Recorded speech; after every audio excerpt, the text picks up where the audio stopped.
So, Coach, short week, how did things progress? I know there's probably getting in the dog days of the season right now. Is really there any time to change things up or start to work on retooling anything, or is this really just let's do what we got to do? Yeah, no, I think it's all about us. It's a good week to kind of get back to the fundamentals and the basics and just our execution. It's all kind of all about us and what we do and going out there and just doing our jobs, executing, and it's been a good week so far. Outside of that,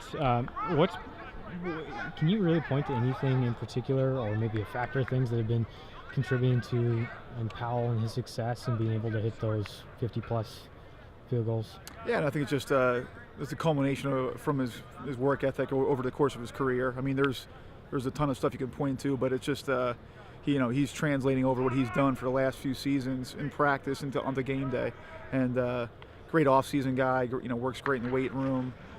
Preventative maintenance stuff throughout the season, kind of limiting his kick count to make sure all his kicks are all game quality kicks, game reps, and any little resources along the way. We've had guys come through the last couple of years, Andrew Fernie and Ryan Lindell. Guys will stop by and kind of just little pointers here and there, and just as you go along, just keep taking those things and refining his craft. And it's exciting to see him kind of put that all onto the field right now. What's the relationship like between the line and Tinsley holding and them getting down on some of those longer kicks, being able to let him kick that a little bit lower? No, they're excited. They're excited for his opportunities next. They know he's got the foot to do it. He's kicked 60-plus balls in practice, and now we're getting those opportunities. Those guys want to make sure they're doing their job for him.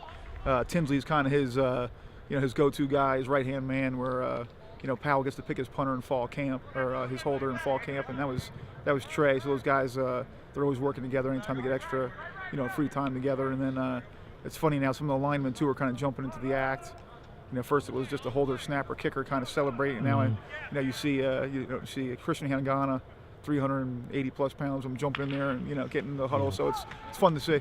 And how many reps out of those 60 would you say are with the complete line and everybody's out there, the whole unit, doing a field goal, or is it really just him? Yeah, no, there's there's 3 game reps in a practice, during the week, and then there's the kicks that he kind of kicks on his own, and then there's a bunch with him and just a holder, and the snapper. So those 3 guys, they get a bunch of work together. Those 3 guys. Then a line just has to apply what they do in practice, even as an offensive line, or and then go out there on the field goal unit just to execute what the techniques that we just kind of dial them in the same type of thing. So it's enough work to just kind of keep getting better and better, and then keep improving too. And apart from that, we still see for punts, we're still seeing a tandem of guys. Is that going to continue? Or are we going to see maybe one guy still looking for the hot hand? Yeah, still looking for the hot hand. We've got to execute better there. Obviously, all guys are capable at this point. All the guys that have punted for us are capable. So. Some has to do with scheme, and some has to do with the opponents and kind of game plan stuff. But yeah, I mean, really, it's one of those things like to see somebody get a little more consistent, and those are the guys that you kind of stick with. But some of it has to do with personnel, game plan, that type of thing. Yeah, and finally, anything in particular about Cal that makes them, especially on the road, that makes them a tough challenger to try and get around? Yeah, I mean, everybody in the Pac-12 at this point, and they give great effort, so they're not a team that's going to go out there and lay down. They're going to play hard, play tough. They got fast return guys and more than capable return guys back there. So every week's a challenge, and again, we just got to go back to what we do and focus on executing and just kind of doing our job, and we should be pretty happy with it. And chance too, we might see more Grant Porter on special teams play. He's got to call him up now. Yes, he's in the mix. He's in some drills. Got a few guys here and there, but we'll see. We'll see how that develops. All right. Thanks, Coach. I appreciate it.